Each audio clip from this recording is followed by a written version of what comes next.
Bueno, hoy vamos a hablar sobre la presidencia de Nicolás Avellaneda. Esta presidencia que generalmente pasa desapercibida por estar entre dos colosos como son Sarmiento y Roca. Pero bueno, también tiene lo suyo y es interesante ver cuál es la construcción que va a hacer hacia eso que, digamos, y ser parte de esto que consideramos los progres, los verdaderos progres de nuestro país.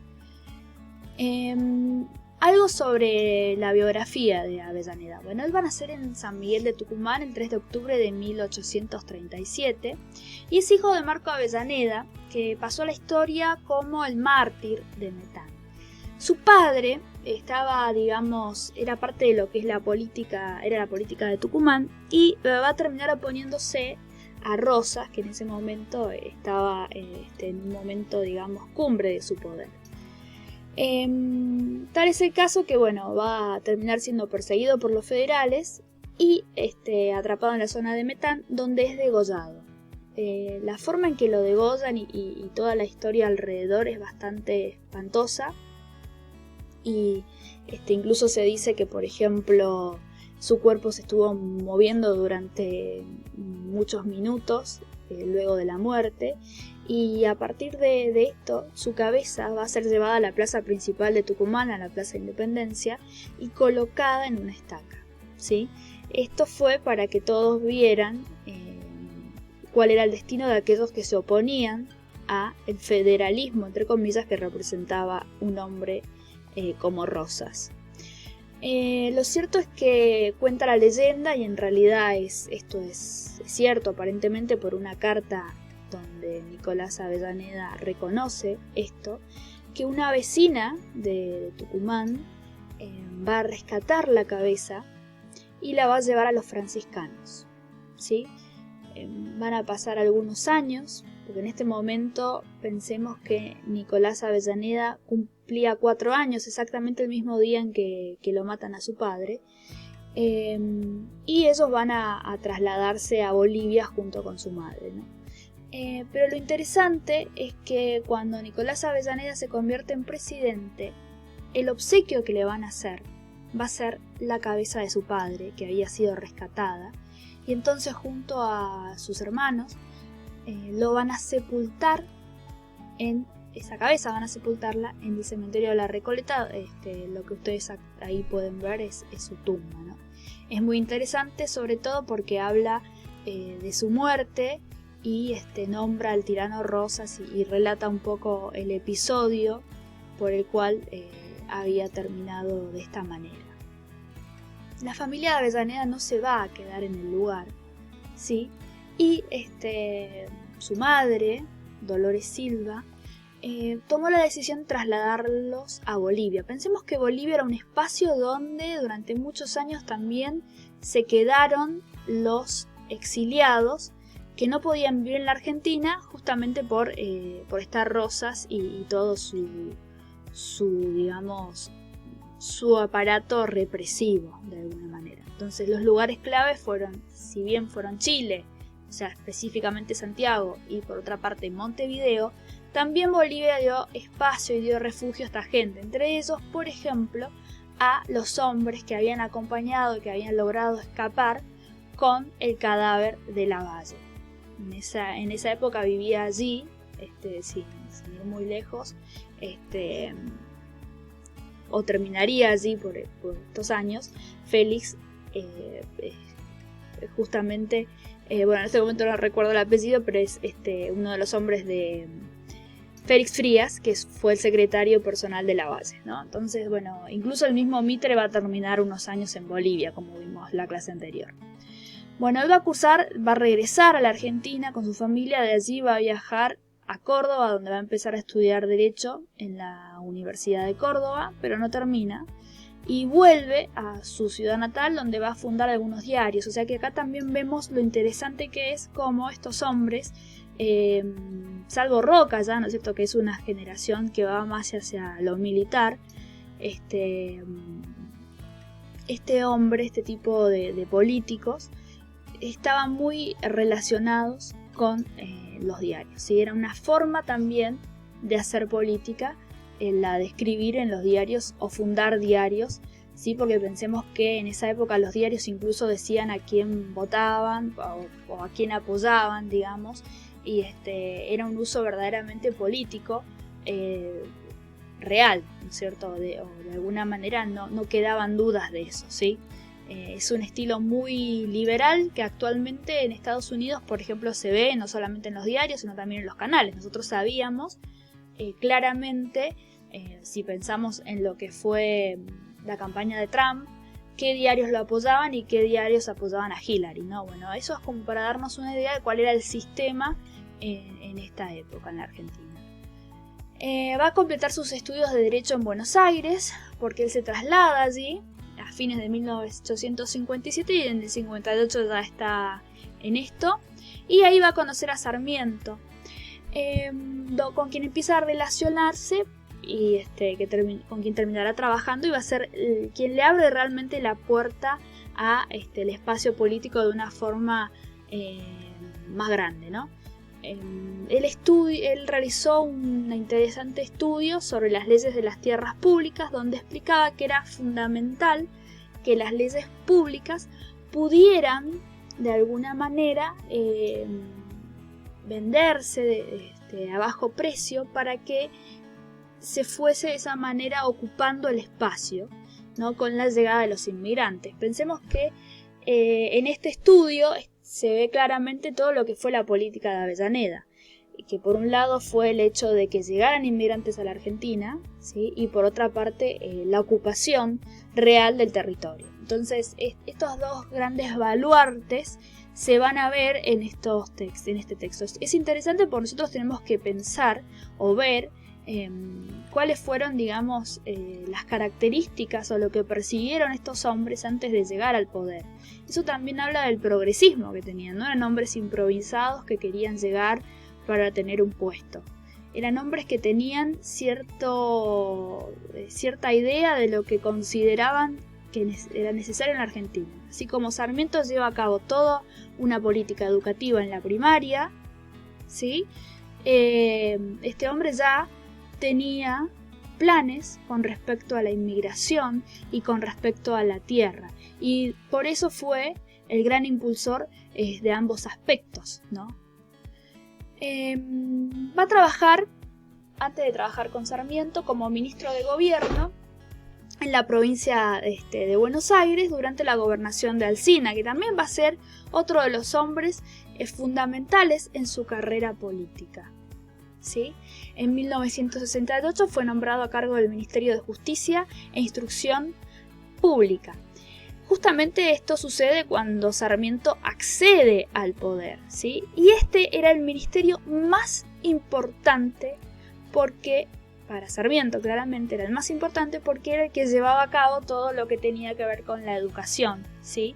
Y garantizar de alguna manera que llegaran los recursos a las provincias, así como también, por ejemplo, lo que fue la construcción en Córdoba de todo lo que vimos la clase anterior, ¿no es cierto? Lo que él hace de alguna forma es darle este ministerio de enorme peso a Avellaneda, con lo cual habla de la confianza que tenía Sarmiento en Avellaneda, que era un hombre a quien le costaba mucho delegar, y también, digamos, un poco vemos la capacidad que en sí tenía Avellaneda, porque bueno, todo lo que sucedió después salta a la vista.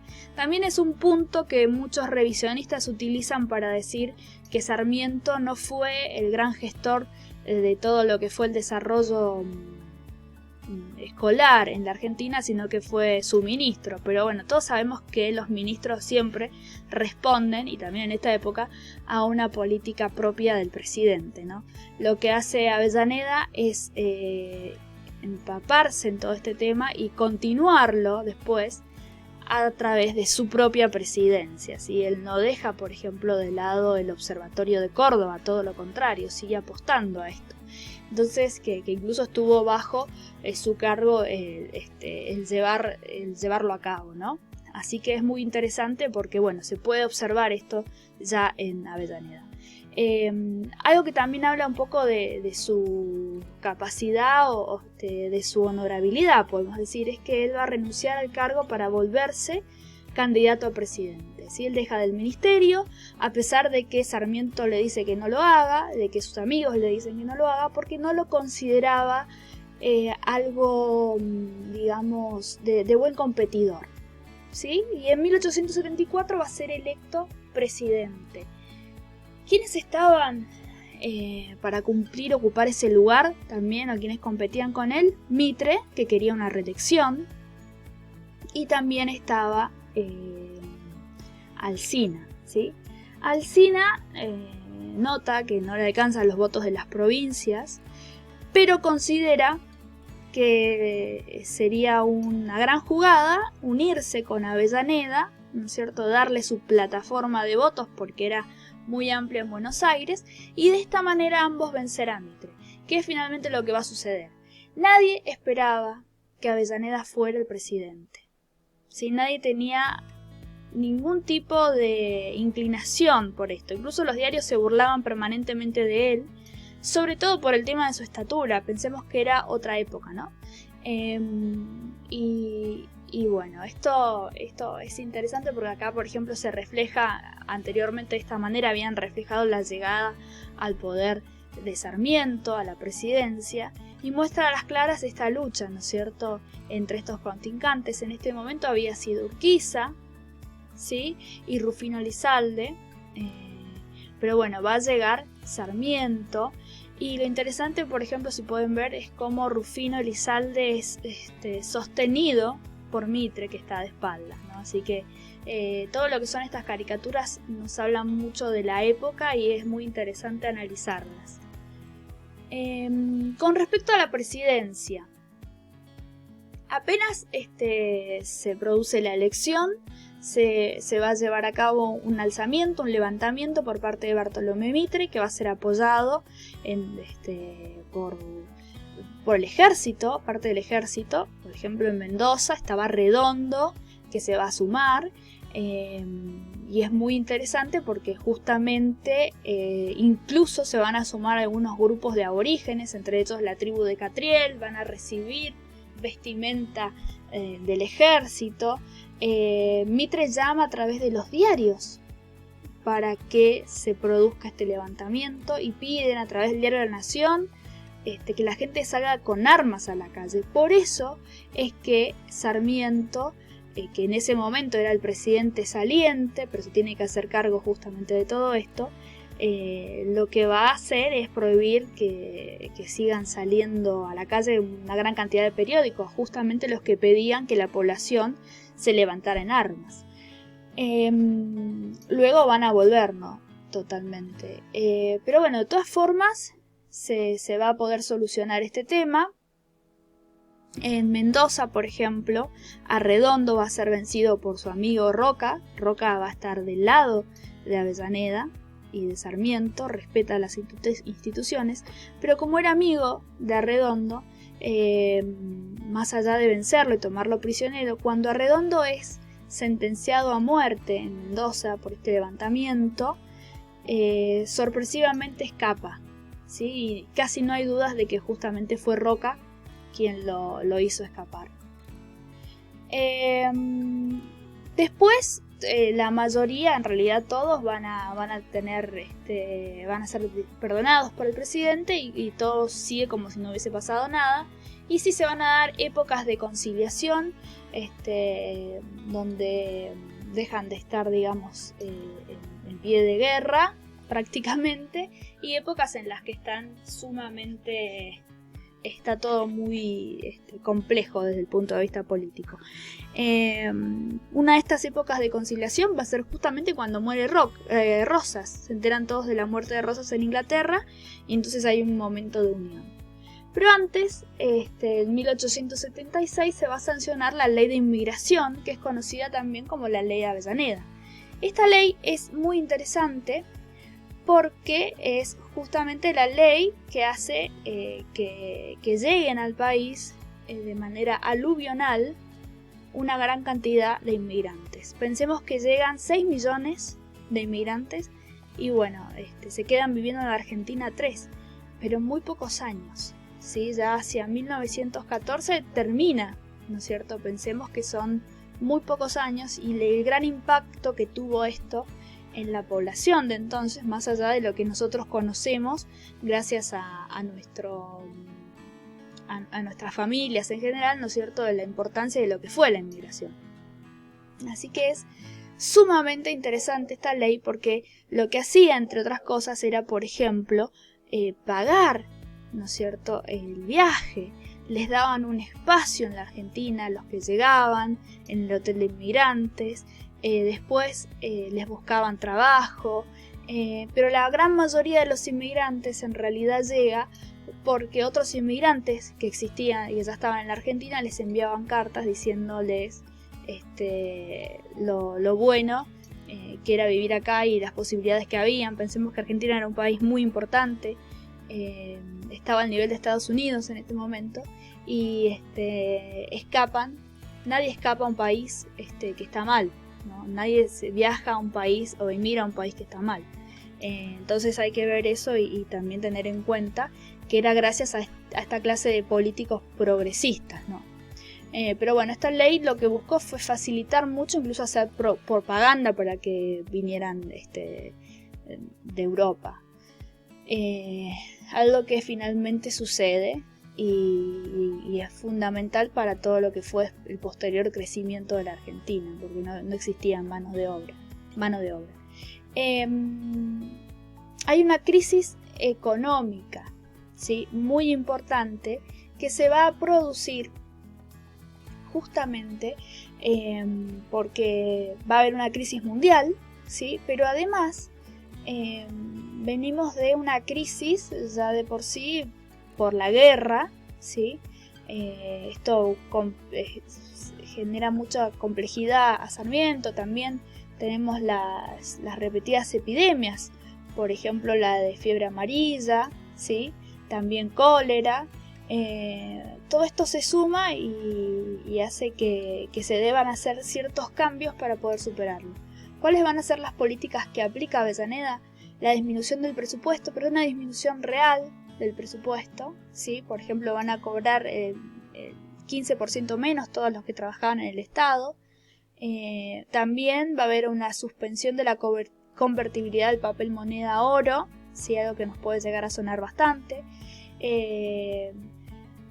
Y se van a despedir a muchos empleados públicos. Se reduce, ¿no es cierto?, todo lo que es el Estado, ¿sí? Pero realmente, y estas restricciones van a ser también importantes a la hora de la compra al exterior, porque se aumenta, ¿no es cierto?, la ley de aduanas aumenta en un 40% las importaciones. El valor de los impuestos para importar, quiero decir, ¿no? Entonces vemos acá algo que es bastante, que nos suena mucho hoy en día, ¿no? Esas fueron las respuestas que se buscó dar. Y esto va a generar un crecimiento de las industrias, ¿no?, internas. Esto me pareció muy interesante, se los voy a dejar para que ustedes lo lean, que es que, bueno, los tenedores de bonos argentinos deben, a la verdad, reposar tranquilos, ¿no? Acá tenemos también el tema de los bonos, de darle tranquilidad a quienes los poseen y todo lo que ya conocemos también, pero esto, bueno, es posterior, desde 1877, ¿sí? Digamos, la crisis sigue y va a ser uno de los grandes problemas que va a tener esta presidencia, como tantas otras a lo largo de la historia argentina. Me pareció muy interesante mostrarles estas imágenes. En la primera se lo ve a Avellaneda siendo llevado por Alsina, ¿sí?, en esta especie de chiste que hacían debido a su tamaño. Todos se burlaban de Avellaneda porque era una persona bajita. Pensemos que los hombres que lo acompañaban eran muy robustos, incluso Alsina era muy robusto, como se puede ver, eran muy altos también. Mitre era muy alto, Sarmiento medía casi 1,90. y Avellaneda utilizaba tacos, por eso está esta imagen del mosquito donde se lo muestra con tacos, de hecho se lo decía taquito, ¿sí? Y también, bueno, decían que era muy manipulable por la iglesia, así que esto se ve claramente en todos estos sectores, todas estas imágenes. Es interesante porque Alsina en un momento incluso le salva de alguna manera la vida a Avellaneda. Alsina va a ser nombrado su ministro de guerra y lo acompañaba mucho. Y en un momento habían llegado a un festejo de lo que iba a ser el 4 de julio, ¿no es cierto? El festejo de la Revolución Norteamericana. Y un grupo de personas rodean al presidente para golpearlo. Alsina se mete y los golpea, y hasta que llegan, ¿no es cierto?, las fuerzas policiales y los auxilian y digamos que le salva la vida en ese momento, ¿no? Entonces un poco esto va hacia esa idea. Pensemos que Avellaneda era un hombre muy un hombre que no era muy poco violento, era más bien un poeta, ¿no es cierto? Era un hombre que se cuenta que la primera la primera reunión del ministerio que hizo con sus ministros, se puso a leer un poema y todos tuvieron que analizarlo, ¿no? Algo que le molestó a Alsina, que es el primero en retirarse, pero un poco habla de lo que era Avellaneda. Incluso Sarmiento, cuando le entrega la presidencia, le dice: usted es el primer presidente argentino que nunca ha tocado un arma, ¿no? Y efectivamente era así, era un intelectual y con una prosa brillante también, que es muy placentero de leer. Algo que es interesante de esta época es que se va a producir un desarrollo industrial debido a que se cierra la salida, y era muy, muy difícil en realidad importar. Y en ese momento incluso se importaba harina, aunque es poco conocido, se importaba harina de Estados Unidos, ¿sí? Entonces los productos como la harina, el vino y las galletas, o entre otras cuestiones, ¿no? Los productos de alimento internos, van a desarrollarse de una manera muy interesante en esta época, ¿sí? Es fundamental ese momento, ¿no es cierto?, en el que se tiene que aislar de alguna manera a la Argentina. Y la crisis en realidad se va a superar gracias al aumento internacional del precio de la lana, que era uno de los productos principales que exportaba la Argentina. Todavía no eran las vacas. Y además vamos a encontrar en este momento a los primeros barcos frigoríficos que llegan a la Argentina y que van a ser, digamos, un comienzo de otra etapa, ¿sí? Este comienzo se va a dar durante la etapa de Avellaneda, y es muy interesante porque de hecho el primer barco que llega se llama De Frigorifique. Es un barco francés, ¿sí?, que traía el equipamiento, que llegó en la Navidad de 1876 con carne fresca de reses que habían muerto 3 meses antes en Rouen. No llega completos, ¿no? Tuvieron algunas pérdidas de carne, pero se hizo un gran asado y si bien la carne aparentemente no tenía buen sabor, de todas formas fue una especie de momento épico, ¿no? Porque había llegado en buen estado.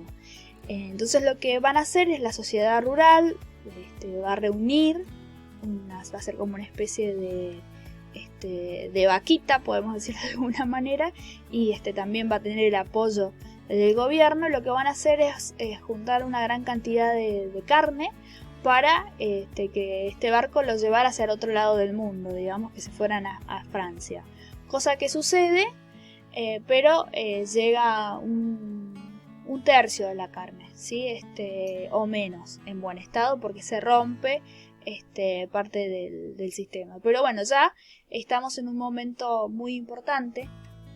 Hacia el año siguiente va a arribar otro barco, que es el Paraguay, y en este caso este barco sí trae carne en mejor estado, también con un sistema de frigorífico, pero era diferente. Va a ser una adaptación que hacen los ingleses, y también se va a hacer un gran asado, y en esta oportunidad el asado era rico, ¿sí? Así que ya había un gran cambio, y a partir de entonces, si bien habían comenzado los franceses con esto, los ingleses son los que van a llevar todo a la vanguardia, y bueno, a comprar barcos, a generar barcos, a comprar frigoríficos, como toda la historia que nosotros sabemos que después se va a dar en la Argentina a partir de las inversiones inglesas y de las compras directamente del establecimiento de frigoríficos ingleses en la Argentina.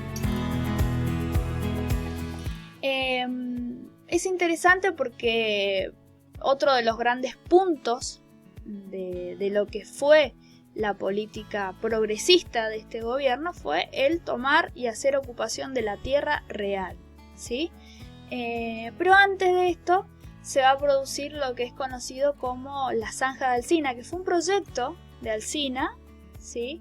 Que lo que buscaba era aumentar las fronteras. Ustedes pueden ver donde está verde, ¿sí? Hasta donde llegaba Buenos Aires en ese momento, hasta ahí era la frontera, ¿sí? Y lo que va a hacer Alsina es como intentar hacer que esta, digamos, avance un poco más a través de la generación de una zanja, ¿sí? Para que no puedan pasar. Ya vamos a ver cuáles eran las características. Lo cierto es que eso no... La idea era hacer una zanja, después ir tomando más tierra con otra zanja y así de esa manera ir avanzando, ¿sí?